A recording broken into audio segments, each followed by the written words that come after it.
उत्तराखंड विधानसभा के अध्यक्ष रितु खंडूरी भूषण 67वें राष्ट्रमंडल संसदीय सम्मेलन में भारतीय प्रतिनिधिमंडल के सदस्य के रूप में ऑस्ट्रेलिया के दौरे पर पहुंचे, जिसमें विभिन्न देशों के सांसदों के साथ संसदीय लोकतंत्र व शासन के महत्वपूर्ण मुद्दे पर विचार विमर्श किया गया। इसको लेकर विधानसभा अध्यक्ष रितु खंडूरी ने कहा कि भारत पहले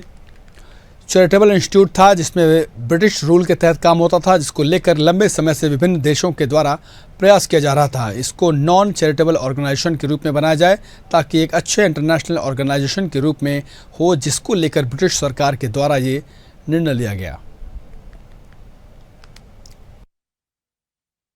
हम दो स्पीकर्स असम और उत्तराखंड स्पीकर एग्जीक्यूटिव कमेटी में वहाँ के लिए नॉमिनेटेड हैं। तो हम वहाँ पहुँचे, एग्जीक्यूटिव कमेटी की अच्छी हमारी बैठक हुई जिसमें बहुत सारी चर्चा हुई और आपको ये बताते हुए भी खुशी है कि हम अभी तक एक चैरिटी ऑर्गेनाइजेशन थे जो कि ब्रिटिश रूल के तहत हमारे यहाँ काम होता था और काफ़ी समय से सभी देश लगे थे कि हम इसको नॉन चैरिटेबल करें ताकि हम एक अच्छे इंटरनेशनल ऑर्गेनाइजेशन के तौर पर फिर अपनी जगह बना सकें। तो इस बार ये ब्रिटिश सरकार के द्वारा ये निर्णय हुआ है और किंग ने अपनी स्पीच में इसको कहा है कि हम अब सीपीए को चैरिटी से नॉन चैरिटी करने जा रहे हैं। तो एक वो अच्छी चीज़ वहाँ पर हुई। साथ ही साथ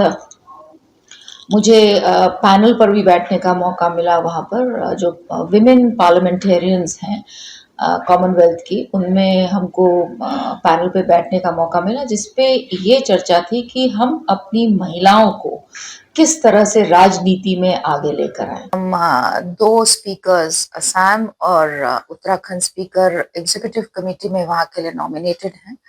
तो हम वहाँ पहुँचे, एग्जीक्यूटिव कमेटी की अच्छी हमारी बैठक हुई जिसमें बहुत सारी चर्चा हुई और आपको ये बताते हुए भी खुशी है कि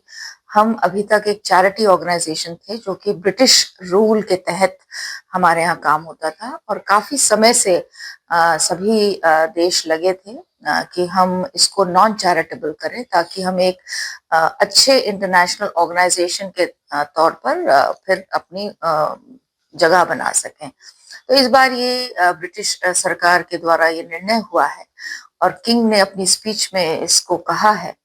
कि हम अब सीपीए को चैरिटी से